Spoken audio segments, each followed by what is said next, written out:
One note, a warehouse, a counterfeit agent. My family marked for elimination. Do I cut ties and hide or launch a counterattack? My daughter handed me a folded piece of paper, while her sister-in-law gleamed with pride beside a brand new yacht worth more than my house. The contrast was so stark, it felt like a slap across the face. But what my daughter didn't know was that the seemingly worthless note she'd given me contained something that would change everything. By the end of this story, you'll understand why sometimes the smallest gestures carry the most devastating consequences. Before we continue, please subscribe to the channel and let us know where you're listening in the comments. The marina stretched out before us like a playground for the wealthy, each slip occupied by vessels that cost more than most people make in a decade. I stood there in my best polo shirt, the one I'd worn to every family gathering for the past 3 years, watching my daughter Sarah bounce excitedly between two very different presentations. On my left, Chelsea, my daughter-in-law, stood radiant in her designer sundress beside a gleaming 42-foot yacht. The morning sun caught the chrome fixtures and reflected off the pristine white hull like something from a luxury magazine. A red bow the size of a small car adorned the bow, and champagne bottles waited on ice for what was clearly meant to be a celebration. On my right, I held a simple manila envelope with my name written in Sarah's careful handwriting. "Dad," Sarah had said just moments before, her voice bright with anticipation. "I wanted to do something special for both of you today. Chelsea, this is for you and David." She gestured toward the yacht with the flourish of a game show host revealing the grand prize. "And Dad, this is for you." That's when she'd handed me the envelope. The weight difference was impossible to ignore. Chelsea's gift probably weighed 40,000 pounds and cost more than I'd earned in the last 5 years combined. My gift weighed less than a letter to the electric company. But here's what Sarah didn't understand about her father. 43 years of running a small accounting firm had taught me that the most important information often came in the smallest packages. Tax codes that could save or destroy businesses, audit findings that fit on index cards, bank statements that told stories their writers never intended to reveal. So while Chelsea was already planning her maiden voyage and posting photos on social media, I was studying the envelope in my hands with the methodical attention I'd learned from decades of examining financial documents. The envelope felt wrong, not just light but deliberately light, like someone had carefully considered its contents. The paper was expensive, cream-colored with a subtle watermark I recognized from the law firm where Sarah worked as a paralegal.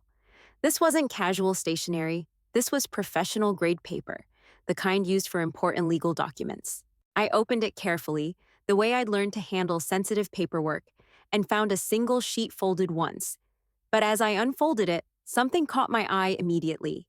There were numbers written in pencil along the edge, so faint they were almost invisible unless you held the paper at the right angle to the light. The note itself was simple. "Dad, thank you for everything you've taught me about attention to detail and seeing what others miss. Your loving daughter, Sarah." But those numbers along the edge, they weren't random. After 4 decades of working with financial records, I recognized patterns when I saw them. These looked like coordinates, or maybe account numbers, or possibly something else entirely, but they were definitely intentional. Chelsea's voice cut through my concentration. "Oh my God, David, look at the master cabin. It has a king-size bed and a full entertainment system. We could live on this thing." David, my son, was grinning like he'd won the lottery, which in many ways, he had. "Sarah, this is incredible. How did you even afford something like this?" Sarah's smile flickered for just a moment before returning to full brightness. "I've been saving for years, and I got a great deal from someone who needed to sell quickly. Plus, you know how much you and Chelsea love being on the water." The explanation sounded rehearsed, polished, like she'd practiced it in the mirror, but I'd heard that same tone from clients who were hiding something in their financial records. Sarah was my daughter, but she was also someone who'd grown up watching me spot inconsistencies in numbers and stories that didn't quite add up. I folded the note carefully and slipped it back into the envelope, but not before memorizing those faint numbers along the edge. My mind was already working, cataloging questions that needed answers. How does a paralegal afford a yacht that costs more than most houses? Why give me a note specifically mentioning attention to detail? And what did those numbers mean? Meanwhile, the celebration around the yacht was gaining momentum. Chelsea had found the champagne and was popping bottles while David explored every compartment like a kid in a toy store. Other marina guests were stopping to admire the vessel and congratulate the new owners. But Sarah kept glancing at me, her eyes searching my face for some reaction I wasn't ready to give her yet. Dad, she said, walking over while Chelsea and David were distracted by the yacht's navigation system. What do you think of your gift? I looked at her carefully. This daughter I'd raised to be precise, analytical, someone who noticed details that others missed. The same qualities that had made her excellent at paralegal work were now making me wonder what game we were really playing here. It's very thoughtful, I said, choosing my words as carefully as I'd choose which deductions to claim on a complicated tax return. The message about attention to detail resonates with me. Her smile became more genuine then, less performance and more relief. I was hoping you'd appreciate it. Sarah, I said quietly, making sure Chelsea and David couldn't hear us over their excited exploration of their new toy. This is a very generous gift you've given your brother and sister-in-law. She nodded, but something in her expression had shifted. Family is important, Dad. You taught me that. Sometimes we have to make sacrifices for the people we love. Sacrifices. The word hung between us like smoke from a fire that hadn't been properly extinguished. What kind of sacrifices was she talking about? And why did I have the feeling that the real story was hidden somewhere in the faint numbers penciled along the edge of my note? The marina sounds continued around us, seagulls calling overhead, waves lapping against the hulls, the distant rumble of boat engines starting up for morning excursions. Normal sounds of a normal day that was turning out to be anything but normal. Chelsea appeared at David's side, her face flushed with excitement and champagne. Sarah, I can't believe you did this for us. This yacht is worth more than our house. Worth more than their house. Worth more than my house too, probably. Worth more than Sarah should have been able to afford on her salary, even with years of saving and a great deal from a motivated seller. I watched my daughter's face as Chelsea gushed about the gift, looking for those subtle tells I'd learned to recognize in clients who were stretching the truth about their financial situations. The slight tightening around the eyes when specific dollar amounts were mentioned. The way she changed the subject when Chelsea started asking technical questions about maintenance costs and insurance. Sarah was hiding something. The question was whether she was hiding it from all of us or just from Chelsea and David. The note in my hands suddenly felt heavier, more significant. If Sarah wanted me to pay attention to details and see what others missed, then she'd succeeded. I was seeing plenty that others were missing. The question was what I was supposed to do with what I was seeing. David emerged from below deck with the look of someone who'd just discovered buried treasure. Sarah, the sound system down there is incredible. And the kitchen, galley, has everything. We could take this thing anywhere. Anywhere. The word echoed in my mind as I watched my son embrace his sister, thanking her for a gift that had fundamentally altered his lifestyle and probably his future. Meanwhile, I stood holding a piece of paper with a hidden message that I was only beginning to understand. But understanding would have to wait. Right now, I needed to play the role of proud father and grateful gift recipient, even as my accountant's instincts were screaming that nothing about the situation added up correctly. The celebration continued around me, but I was already planning my next moves. Those numbers on the edge of the paper weren't going to decode themselves, and Sarah's story about savings and great deals needed verification. After 43 years of following paper trails and uncovering financial secrets, I knew when someone was pointing me toward a mystery that needed solving. What I didn't know yet was whether my daughter was trying to warn me about something, or whether she was inviting me to become part of something that would challenge everything I thought I knew about my family. The yacht bobbed gently in its slip, sunlight dancing off its perfect surface, while the note in my pocket held secrets that were about to change all our lives in ways none of us could have imagined. The drive home from the marina felt longer than usual, even though I took the same route I'd driven countless times before. The envelope sat on my passenger seat like a passenger I wasn't quite ready to have a conversation with yet. Every red light gave me another opportunity to glance at it, and every glance reinforced my growing certainty that Sarah had given me far more than a simple thank you note. By the time I pulled into my driveway, I'd made a decision.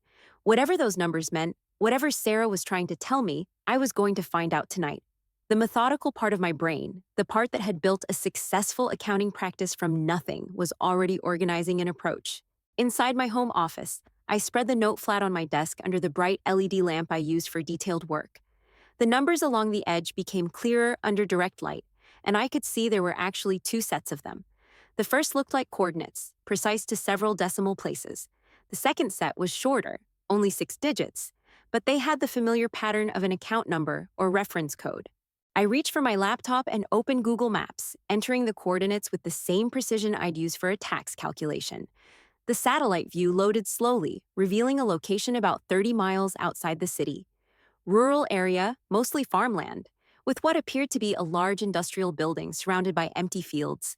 Interesting, but not immediately illuminating. The six-digit number was more challenging. Without context, it could be anything. A bank account, a safety deposit box, a file reference, a case number from the law firm where Sarah worked. Too many possibilities to pursue without more information. But Sarah had been specific in her note. She'd mentioned attention to detail and seeing what others miss. She knew her father well enough to know that a mystery like this would consume me until I solved it. The question was whether she wanted me to solve it immediately, or whether timing mattered. I leaned back in my desk chair and thought about the day's events from a different angle. Not just the yacht and the note, but the entire dynamic at the marina. Sarah's nervousness when Chelsea asked about costs. David's assumption that his sister had simply been incredibly generous. Chelsea's immediate acceptance of an explanation that didn't quite add up financially. And then there was Sarah's comment about sacrifices, about family being important, about sometimes having to make difficult choices for the people we love. My phone buzzed with a text message. Sarah's name appeared on the screen, and for a moment I wondered if she somehow knew I was sitting here analyzing her gift. The message was simple. Did you get a chance to really look at your note yet? I stared at the text for a long moment before responding. Just getting started. Should I be looking for something specific? Her reply came quickly. You'll know it when you find it. Trust your instincts, Dad. They've never led you wrong before. Trust your instincts. After 4 decades in accounting, my instincts were telling me that Sarah was involved in something complex, potentially risky, and definitely outside the normal boundaries of her paralegal salary and savings account. I turned back to the laptop and began a different kind of search. Public records, property databases, business registrations. If those coordinates pointed to something significant, there would be a paper trail somewhere. There always was. 20 minutes later, I found it. The coordinates led to a property owned by Meridian Holdings, LLC, a limited liability company registered 18 months ago with an address that matched the law firm where Sarah worked.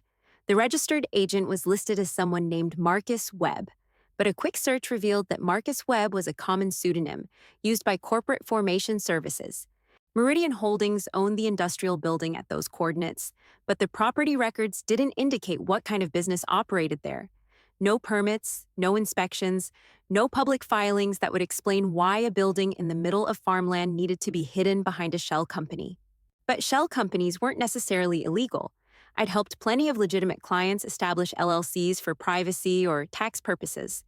The concerning part was that Sarah seemed to have inside knowledge of whatever Meridian Holdings was doing, and that knowledge had somehow enabled her to purchase a yacht worth more than most people's houses. My phone buzzed again. This time it was David, probably still riding high from his unexpected windfall. Dad, can you believe Sarah did this for us? I mean, I knew she'd been doing well at the law firm, but this is incredible. Chelsea's already planning a weekend trip to the San Juan Islands. I chose my words carefully. It's certainly generous. I'm curious about the details of how she managed something like this. She said she got a great deal from someone who needed to sell quickly. Plus, you know Sarah. She's always been good with money. And she's been working at that law firm for 3 years now? Probably learned a lot about investments and financial planning from the lawyers there. David's explanation was logical, innocent, and completely failed to account for the mathematical reality of yacht ownership. Even with the best financial planning in the world, a paralegal's salary doesn't typically stretch to luxury vessels without some additional income source. Has she mentioned any side projects or consulting work? I asked, keeping my tone casual. Not specifically, but she's been traveling more for work lately. Something about research projects and document collection. She mentioned they're working on some big cases that require a lot of field work. Field work, document collection, research projects. In my experience, those phrases could cover a multitude of activities, not all of them strictly within the bounds of traditional legal work. After David hung up, I returned to my investigation with renewed focus. If Sarah was involved in something that generated enough money to buy yachts, I needed to understand what that something was and whether it was putting her in danger. The 6-digit number from the note had been nagging at me, and I decided to approach it systematically. If it was an account number, it would need to be associated with a financial institution. If it was a reference code, it might correspond to a case file or a legal document. If it was something else entirely, I'd need more clues. I opened my banking software and cross-referenced the number against various formats used by local banks and credit unions. No matches. Then I tried federal case number formats, state court filing systems, and legal database reference codes. Still nothing. But as I was scrolling through different numbering systems, something caught my eye. The number had the right structure for a safety deposit box at First National Bank, the institution where I'd maintained my business accounts for over 20 years. Safety deposit boxes were private, secure, and typically used for storing valuable documents or items that someone didn't want kept at home or in a regular bank account. If Sarah had directed me to a safety deposit box, she was giving me access to something she considered both important and sensitive. The question was whether I was ready to find out what that something was. I looked at the clock on my computer screen. 8:15 p.m. on a Tuesday night. The bank would be closed until morning, which gave me several hours to consider whether I really wanted to follow this trail to its conclusion. Sarah was my daughter. I'd raised her, taught her my values, watched her grow into a capable and intelligent woman. But the evidence was mounting that she was involved in activities I didn't understand, funded by money I couldn't account for, and now she was drawing me into whatever web she'd created. The responsible thing would be to call her directly, demand an explanation, and insist on transparency about her financial situation and her gift-giving capabilities. The curious thing would be to visit the bank tomorrow morning and see if that 6-digit number actually opened a safety deposit box. The paternal thing would be to trust that my daughter knew what she was doing and had good reasons for the mysterious way she was handling the situation.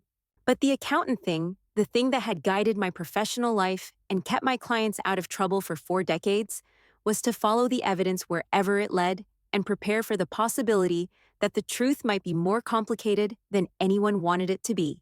I folded the note carefully and placed it in the center drawer of my desk, next to the business cards and tax forms that represented my orderly, predictable professional world. Tomorrow morning, I would find out whether Sarah's hidden message was an invitation or a warning. Either way, the celebration at the marina had been just the beginning of a story that was about to become much more complex than anyone had anticipated. First National Bank opened at 9 a.m. sharp, and I was waiting in the parking lot at 8:45. The same nervous energy that used to keep me awake before major client audits was coursing through my veins as I watched employees unlock the front doors and flip the sign from closed to open. I'd spent the night alternating between rational explanations for Sarah's behavior and increasingly wild theories about what she might be involved in.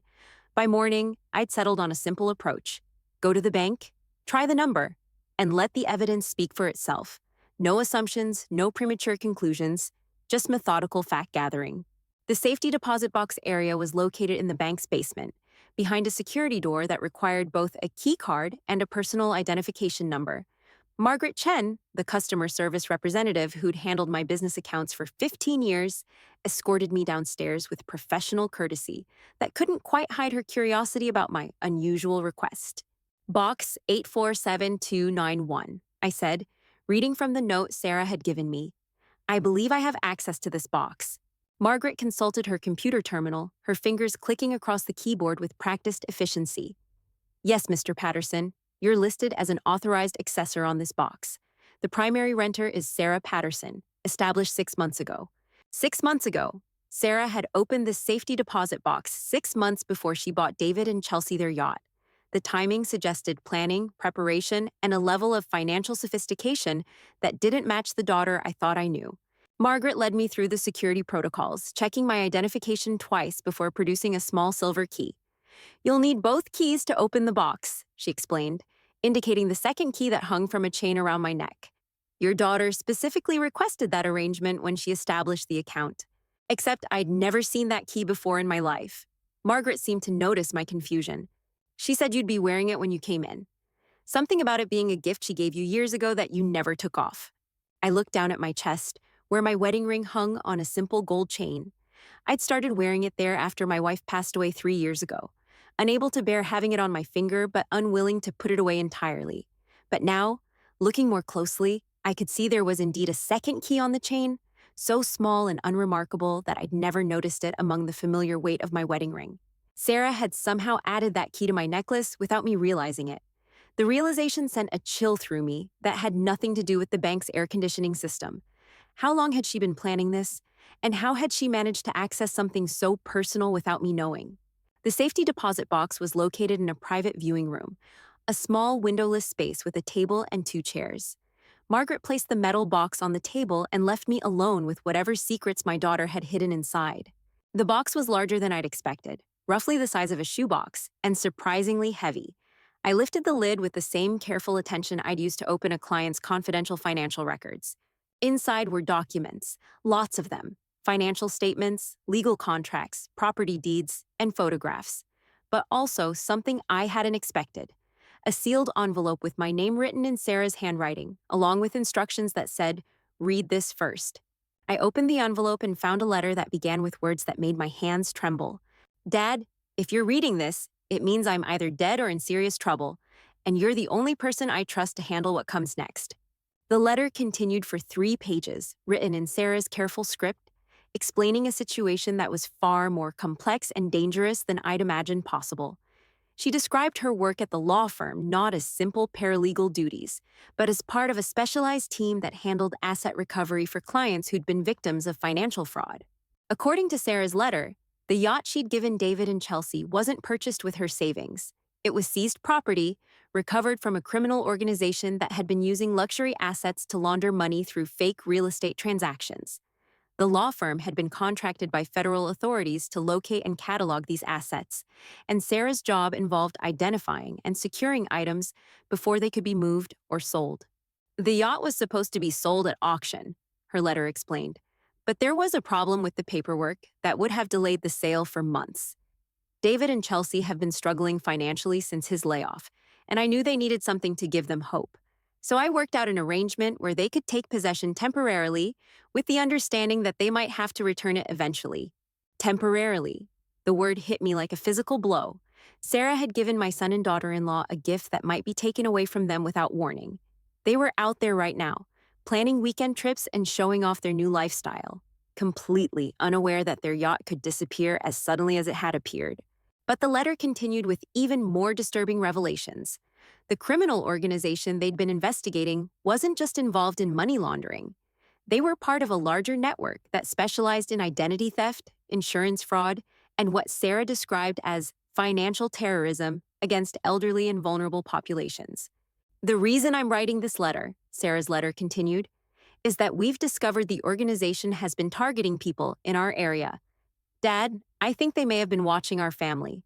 I've seen evidence that they research their victims extensively, looking for family connections and financial vulnerabilities they can exploit." My chest tightened as I read her next words. "I'm worried about you, Dad. Your accounting practice, your client relationships, your reputation in the community, all of that makes you a perfect target for the kind of sophisticated fraud these people specialize in. If something happens to me, if I disappear or if there's an accident, you need to assume that they've moved against our family." The letter went on to detail specific steps I should take to protect myself, my business, and my remaining family members. Contact information for federal agents she'd been working with, account numbers for secure financial institutions where she'd moved money to keep it safe, legal documents that would transfer certain assets to David and Chelsea if she couldn't complete the process herself. But the most chilling part came at the end of the letter. "Dad, the coordinates I gave you lead to a warehouse where we've been storing recovered assets. If you're reading this letter, it means something has gone wrong and the warehouse may be compromised. There are items there worth millions of dollars and dangerous people who will do anything to get them back. Don't go there alone. Don't go there at all unless you're absolutely certain I'm not coming back." I set the letter down with shaking hands and looked at the other documents in the safety deposit box. Bank statements showing accounts I'd never heard of, all in Sarah's name, containing amounts that made my head spin. Legal contracts with federal agencies I couldn't pronounce. Photographs of expensive cars, jewelry, artwork, and other luxury items that were apparently part of the asset recovery operation. And at the bottom of the box, something that made my blood run cold. A newspaper clipping from 2 weeks ago with a headline that read, "Local attorney missing after investigating financial fraud ring." The article described the disappearance of Marcus Webb, the same name that had been listed as the registered agent for Meridian Holdings. Marcus Webb wasn't a pseudonym used by a corporate formation service. He was a real person, a lawyer who'd been working on the same case as Sarah, and now he was missing. I fumbled for my phone and tried calling Sarah's number, but it went straight to voicemail. Her cheerful recorded message asking callers to leave their name and number sounded impossibly normal after everything I just learned. The room felt smaller suddenly, the walls closing in as I realized the magnitude of what my daughter had been involved in. She wasn't just a paralegal who'd gotten lucky with a yacht purchase. She was an undercover operative working with federal authorities to take down a criminal organization, and that organization might have discovered her identity. The yacht she'd given David and Chelsea wasn't just a generous gift, it was evidence in a federal investigation, and everyone connected to it was potentially in danger. I gathered the documents back into the safety deposit box, my mind racing through implications and possibilities. Sarah's instructions were clear. Don't go to the warehouse alone. Contact the federal agents she'd been working with. Protect the family by keeping them away from anything connected to the investigation. But as I locked the box and prepared to leave the bank, one thought kept echoing in my mind. If Sarah was right about being watched, if the criminal organization had identified our family as targets, then David and Chelsea's celebration at the marina yesterday might have been observed by people who now knew exactly where to find the yacht they were looking for. The gift Sarah had given her brother wasn't just temporary, it might be deadly. I climbed the stairs from the bank's basement on unsteady legs, Margaret Chen's polite goodbye barely registering as I walked toward the exit. The morning sunlight felt harsh after the controlled environment of the safety deposit box room, and I stood in the parking lot trying to process everything I'd learned. My daughter was either a hero working with federal authorities to take down dangerous criminals, or she was involved in something illegal herself and had created an elaborate story to protect her family from the consequences. After 43 years of examining financial records and detecting inconsistencies, I knew that both explanations could be partially true at the same time. What I needed now was verification, independent confirmation of Sarah's story before I decided how to protect David and Chelsea from whatever storm was coming. The business card Sarah had left in the safety deposit box bore the name Agent Rebecca Martinez, Federal Bureau of Investigation, Financial Crimes Division. A phone number with a Washington, D.C. area code was printed below her name, along with a note in Sarah's handwriting that said, "Tell her you're calling about Operation Tidal Wave." Operation Tidal Wave. Even the name sounded like something from a spy thriller rather than my quiet family's reality. But I'd come too far to stop investigating now. I drove home in a daze, Sarah's letter and the federal agent's business card burning like radioactive materials in my jacket pocket. The familiar streets of my neighborhood looked different now, as if I was seeing them through the eyes of someone who might be watching my family, cataloging our routines, planning some kind of attack on our financial security. At home, I sat in my office staring at Agent Martinez's business card for 20 minutes before I found the courage to dial her number. The phone rang twice before a crisp, professional voice answered. "Agent Martinez, Financial Crimes Division." "Agent Martinez, my name is Robert Patterson. I'm calling about Operation Tidal Wave. I believe you've been working with my daughter, Sarah Patterson." The silence on the other end of the line lasted long enough for me to wonder if the call had been disconnected. When Agent Martinez spoke again, her voice carried a new urgency. "Mr. Patterson, where are you calling from? Are you somewhere secure?" "I'm at home, in my office. Agent Martinez, I need to know what's happened to my daughter." Another pause, shorter this time. "Mr. Patterson, I'm going to need you to listen very carefully to what I'm about to tell you. Do not discuss this conversation with anyone else until I give you permission. Do not leave your house today unless it's absolutely necessary. And do not, under any circumstances, attempt to contact your daughter through normal channels." My grip tightened on the phone. "Is she alive?" "As far as we know, yes. But Mr. Patterson, Operation Tidal Wave has been compromised. We have reason to believe that several of our assets, including your daughter, have been identified by the criminal organization we've been investigating. We've been trying to locate Sarah for the past 48 hours. 48 hours. Sarah had been missing since Sunday, the day before she'd given David the yacht and me the mysterious note, which meant that everything that had happened at the marina had been planned before she disappeared, a final arrangement to protect her family and provide clues that would lead me to the truth. "Agent Martinez," I said, my voice steadier than I felt, "my son and daughter-in-law are in possession of a yacht that my daughter gave them yesterday. According to the letter Sarah left for me, that yacht is evidence in your investigation." Jesus Christ. Agent Martinez's professional composure cracked slightly. "Mr. Patterson, we need to get that yacht secured immediately. The people we're dealing with don't just steal money. They eliminate anyone who can connect them to their assets. The room spun around me as the full implications of Sarah's gift became clear. She hadn't just given David and Chelsea a yacht, she'd painted a target on their backs and mine, marking us as people who knew too much about a criminal organization that was willing to kill to protect their secrets. Agent Martinez, I said, forcing my voice to remain calm despite the terror clawing at my chest. What exactly are we dealing with here? Her response came quickly, with the efficiency of someone who delivered bad news too many times before. The Kozlov Organization, Russian-backed financial terrorists who've been operating on the West Coast for the past 18 months. They specialize in targeting middle-class families, stealing their identities, liquidating their assets, and then eliminating anyone who might be able to identify them. I sank deeper into my desk chair, the familiar comfort of my home office suddenly feeling like a trap. And my daughter was investigating them? Your daughter was one of our best assets. She had a gift for identifying patterns in financial documents that our trained agents missed. The law firm where she worked was a cover operation, Mr. Patterson. Sarah wasn't just a paralegal. She was a forensic accountant working directly with the FBI. A forensic accountant, my daughter had followed in my footsteps without me ever knowing it, using the same analytical skills I taught her to track criminals instead of tax deductions. The pride I felt was immediately overwhelmed by the realization of how much danger she'd put herself in. Agent Martinez, I need you to understand something. My son and his wife have no idea what they've gotten into. They think the yacht was a generous gift from Sarah's savings. They're planning weekend trips, showing it off to friends. They're completely exposed. I understand, Mr. Patterson, and we're going to fix this. But I need you to follow my instructions exactly. First, do not contact David or Chelsea directly. Any communication with them needs to go through secure channels that I'll provide. Second, I'm sending a team to your location within the hour to establish a protective perimeter around your house. A protective perimeter? The words felt surreal coming out of my mouth. 24 hours ago, my biggest concern had been whether to refinance my mortgage. Now I needed federal protection from Russian criminals. Mr. Patterson, the Kozlov organization doesn't just steal money. They study their targets for months before making their move.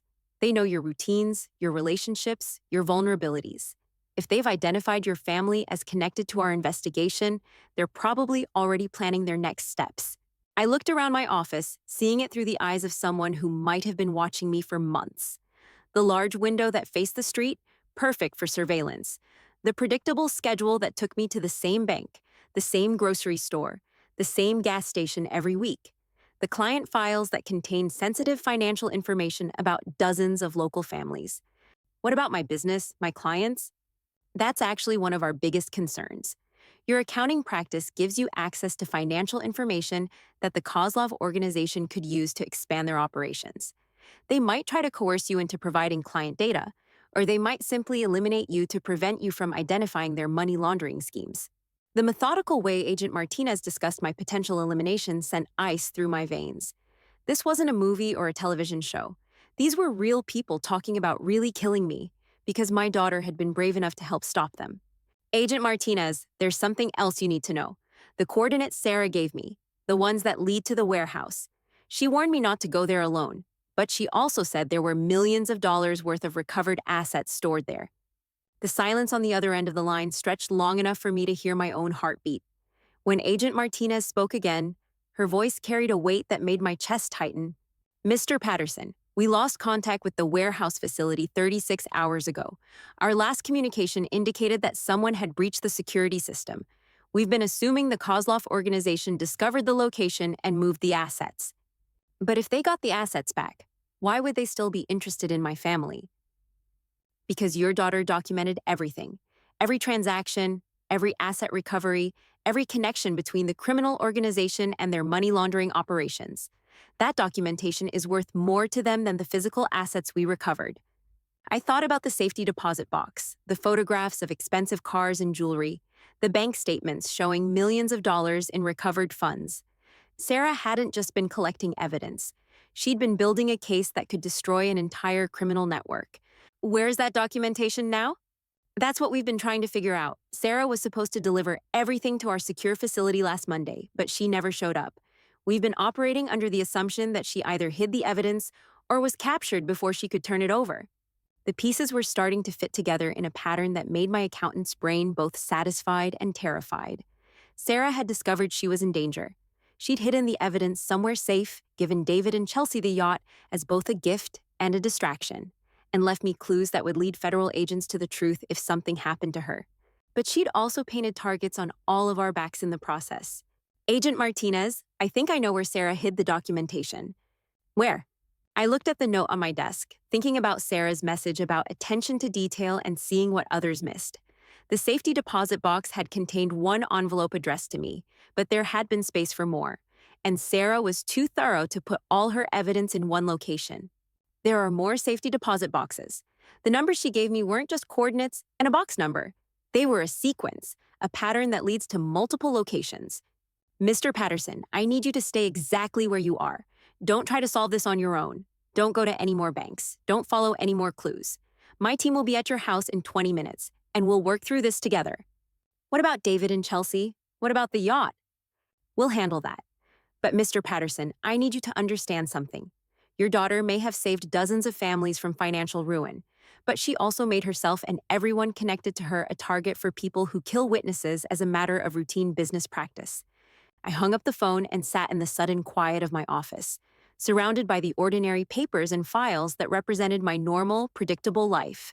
Tax returns, client statements, business licenses, all the mundane documents that had defined my existence for 4 decades. But now I understood that normal was over. Whatever happened next, whether we found Sarah alive or whether we managed to stay ahead of the people hunting us, my family would never be the same. The yacht bobbing peacefully in its marina slip was no longer a symbol of Sarah's generosity. It was bait in a trap that had been set by criminals who viewed murder as just another business expense. And somewhere out there, my daughter was either hiding or captured, depending on her father to be smart enough and brave enough to finish what she'd started. I looked at my watch. 18 minutes until Agent Martinez's team arrived.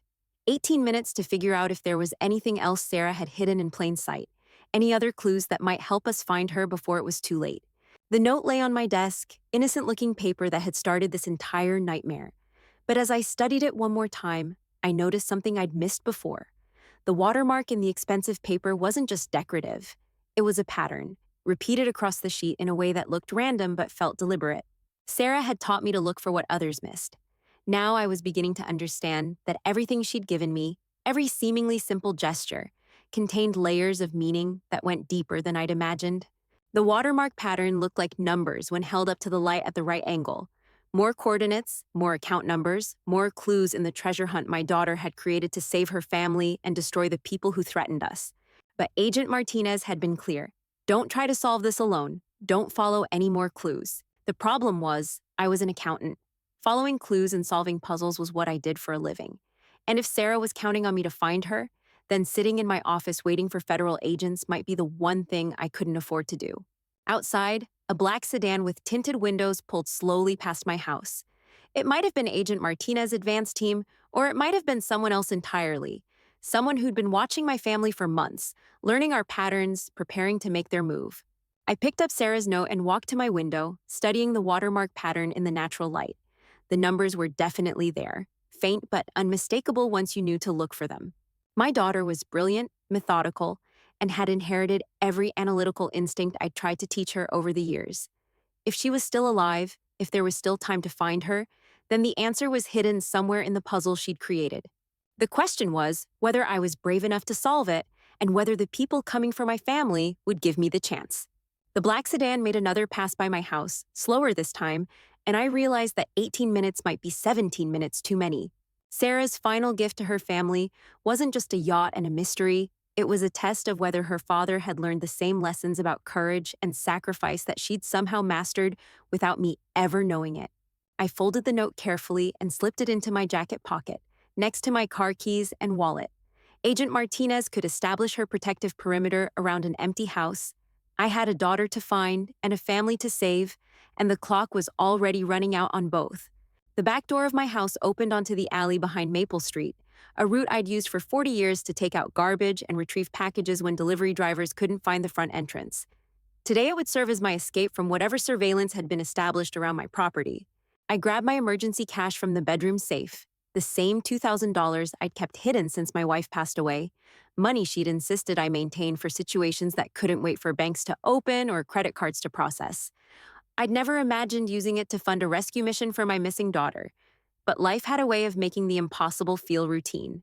My truck started quietly in the garage, and I backed out through the alley with the lights off, using muscle memory from decades of early morning departures for client emergencies. The black sedan was still circling the front of my house when I turned onto Oak Street, heading toward downtown, and whatever answers Sarah's watermark pattern might reveal. The numbers from the watermark led me to Second National Bank, a smaller institution across town where I'd never maintained accounts. But Sarah apparently had, because when I approached the customer service desk with the account number hidden in her notes' paper fibers, the representative nodded with recognition. "Mr. Patterson, we've been expecting you. Ms. Patterson left specific instructions that you'd be arriving today, and that time would be critical." Expecting me. Sarah had planned for this exact scenario, had somehow known that I'd decode her message and follow the trail despite federal warnings to stay put. The realization sent chills through me that had nothing to do with the bank's air conditioning. The safety deposit box at Second National was larger than the first one, and heavier. Inside, I found what looked like the complete financial records of the Kozlov organization's operations: bank routing numbers, shell company registrations, property transfers, and a detailed map showing money laundering routes that stretched from Seattle to Los Angeles. But more importantly, I found a second letter from Sarah, this one dated 3 days ago. "Dad, if you're reading this, it means you ignored Agent Martinez's advice and followed the clues anyway. I was counting on that. Your curiosity and analytical nature are the only things that can save me now." The letter explained that Agent Martinez was legitimate, but that Operation Tidal Wave had been compromised from the beginning. Someone inside the FBI had been feeding information to the Kozlov organization, warning them about raids, asset seizures, and undercover operations. "I discovered the leak 2 weeks ago," Sarah wrote, "and I've been feeding false information through official channels ever since. The yacht I gave David isn't just recovered property, it's a tracking device. The Kozlov organization thinks it contains a hidden compartment with encrypted financial records that could destroy their entire network. A tracking device. My son and daughter-in-law were sailing around Puget Sound in what amounted to electronic bait, completely unaware that their every movement was being monitored by both federal agents and Russian criminals. The real encrypted records are hidden in a place only you would think to look," Sarah's letter continued. "Remember when you taught me about the importance of backup systems? About never keeping all your important documents in one location? I learned that lesson better than you know. I thought about my own business practices, the redundant filing systems I'd maintained for decades, the off-site storage facilities where I kept copies of critical client documents. Sarah had been watching me work since she was old enough to walk, absorbing lessons about organization and security that I'd never formally taught her. The answer hit me like a revelation. Sarah hadn't hidden the real evidence in safety deposit boxes or federal facilities. She'd hidden it in my own backup storage system, the climate-controlled unit across town where I'd been keeping client archives for the past 15 years. My storage unit was located in an industrial complex that stayed open 24 hours, accessible only with a key card and personal identification code. I'd visited it so rarely in recent years that I'd almost forgotten it existed, which made it the perfect hiding place for someone who understood my habits and routines. Unit 247 looked exactly as I'd left it 6 months ago, filled with bankers' boxes containing tax records and financial documents dating back to the early days of my practice. But when I moved the boxes aside, I found something that definitely hadn't been there before: a waterproof case with combination locks that required the same numbers Sarah had hidden in her various notes. Inside the case were hard drives, USB memory sticks, and printed documents that represented what looked like years of investigation into the Kozlov organization's activities. Bank records showing millions of dollars in fraudulent transactions, identity theft schemes targeting elderly Americans, money laundering operations that used luxury assets like yachts, cars, and jewelry to move criminal proceeds across international borders. But the most shocking discovery was a video recording dated 1 week ago. Sarah's face appeared on my phone screen, her voice steady despite the obvious stress in her expression. "Dad, if you're watching this, it means I'm either dead or captured, and you followed my clues to their conclusion. What you're looking at is evidence that could destroy the Kozlov organization completely, but it's also evidence that could get everyone we love killed." The video continued with Sarah explaining that she'd discovered the identity of the FBI mole and that Agent Martinez was not, who she claimed to be. The real Agent Martinez had been killed 3 months earlier, and her identity had been assumed by someone working directly for the Kozlov organization. "The woman you spoke with today isn't trying to protect our family," Sarah said on the recording. "She's trying to locate this evidence so it can be destroyed. The protective perimeter around your house isn't protection, it's surveillance. They're waiting for you to lead them to exactly where you are right now." My blood went cold as I realized the magnitude of my mistake. I'd followed Sarah's clues perfectly, but I'd also provided a trail that could be followed by people who wanted to eliminate every trace of the investigation. The fake Agent Martinez probably knew exactly where I was, and her team was likely already on their way to the storage facility. Sarah's video continued with specific instructions that made my hands shake as I listened. "Dad, you need to contact the real FBI, but you need to do it in a way that doesn't alert the mole. Use the emergency contact information I've hidden in your office desk, the numbers written inside your tax code reference book. Tell them about Operation Tidal Wave, but don't mention Agent Martinez or anyone else you've already spoken with." I gathered the hard drives and documents, my mind racing through escape routes and communication options. The storage facility had only one vehicle entrance, which made it easy to control but also easy to trap someone inside. If I was being followed, I'd need to find another way out. The industrial complex backed up to a freight rail line that carried cargo trains through the city every hour. The fence between the storage facility and the railroad tracks was old and poorly maintained, with gaps that someone my size could squeeze through if necessary. As I loaded Sarah's evidence into a backpack I'd found in my storage unit, I heard the distant sound of vehicles approaching. Multiple engines driving fast but trying to stay quiet. The kind of coordinated movement that suggested professional surveillance rather than random traffic. I switched off the lights in my storage unit and moved toward the back of the facility, where the fence line offered potential escape routes. Through the gap in the chain link, I could see a freight train approaching from the east, its headlight cutting through the darkness like a beacon of possibility. The train was moving slowly, probably 30 miles per hour, the kind of speed that made jumping aboard dangerous but not impossible. I'd done stupider things in my youth, though none with the stakes this high. Behind me, I could hear car doors slamming and voices coordinating a search of the facility. Professional voices, calm and efficient, the kind that belonged to people who'd done this before and expected to succeed. I squeezed through the fence gap, just as the train's first car passed my position, grabbing onto a ladder rung with both hands and pulling myself up onto the moving freight car. The backpack containing Sarah's evidence felt like it weighed 100 pounds as I climbed, but I held on with the desperation of someone who understood that dropping it would mean death for everyone I loved. The train carried me east through the industrial district, past warehouses and processing plants that looked like monuments to a different era. From my perch on the freight car, I could see vehicle lights converging on the storage facility I'd just escaped, confirming that my instincts about being followed had been correct. But I'd succeeded in getting Sarah's evidence away from the people who wanted to destroy it. Now I needed to figure out how to get it to someone who could actually use it to save my daughter and stop the criminals who'd turned my family into targets. The train began to slow as it approached the downtown rail yard, giving me an opportunity to jump off before it stopped completely. I landed hard on the gravel beside the tracks, my knees protesting the impact, but managed to keep the backpack secure as I rolled away from the moving train. Downtown Seattle at night was a different world from the quiet suburban neighborhoods where I'd spent most of my adult life. Homeless camps under highway overpasses, late-night businesses that catered to people who operated outside normal schedules, and enough ambient noise to mask the movements of someone trying to stay hidden. I found a 24-hour internet cafe near the waterfront, the kind of place that catered to travelers and night shift workers who needed computer access at unusual hours. For $20, I bought 2 hours of internet time and began following Sarah's instructions for contacting the real FBI. The emergency numbers she'd hidden in my tax reference book connected me to a duty officer at the Bureau's Seattle field office, someone who'd apparently been waiting for contact related to Operation Tidal Wave. "Mr. Patterson," the duty officer said, after I'd identified myself using the code phrases Sarah had provided, "we've been looking for you. Agent Martinez reported that you'd gone missing from your residence." "Agent Martinez is working for the people who kidnapped my daughter," I said, keeping my voice low despite the background noise of the internet cafe. "I have evidence that proves the Kozlov organization has infiltrated your investigation." The silence on the other end of the line lasted long enough for me to wonder if the call had been disconnected. When the duty officer spoke again, his voice carried a new urgency. Mr. Patterson, we need to meet immediately, but not at any location that Agent Martinez might know about. Do you know the Pike Place Market?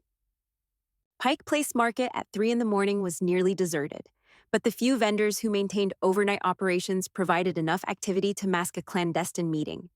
I waited by the fish throwing counter, Sarah's evidence backpack clutched against my chest like body armor. Special Agent David Kim appeared exactly on schedule, identifying himself with the same code phrases Sarah had used in her video message. He was younger than I'd expected, probably in his 30s, with the kind of intense focus that suggested he'd been working this case for a very long time. Mr. Patterson, your daughter has been missing for 4 days. We've been operating under the assumption that she was either killed or taken to force her to reveal the location of evidence that could destroy the Kozlov organization. She wasn't taken, I said, pulling out one of the hard drives Sarah had hidden. She went into hiding after she discovered that Agent Martinez was working for the criminals. Everything that's happened since then, including the yacht she gave my son, was designed to flush out the mole and protect the evidence. Agent Kim's eyes widened as he examined the hard drive.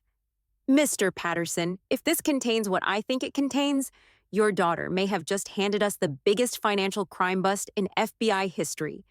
Where is she now? That's what we're going to find out. But first, we need to make sure your son and daughter-in-law are safe. The yacht they're sailing isn't just a tracking device. It's bait in a trap that's about to be sprung, and they're in the middle of it. As we left Pike Place Market, heading toward Agent Kim's vehicle, I realized that Sarah's gift had been even more complex than I'd understood. She hadn't just given David and Chelsea a yacht and me a mystery to solve. She'd orchestrated an entire counterintelligence operation designed to expose corruption within the FBI while protecting the evidence that could save countless families from financial ruin. But the most important question remained unanswered. Was my brilliant, brave daughter still alive to see her plan succeed, or had her sacrifice been the final gift she'd given to save the rest of us?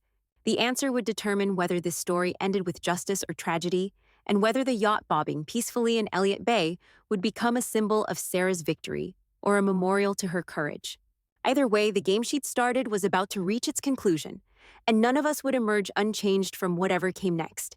If you like this story, please like this video, subscribe to the channel, and share your impressions of this story in the comments.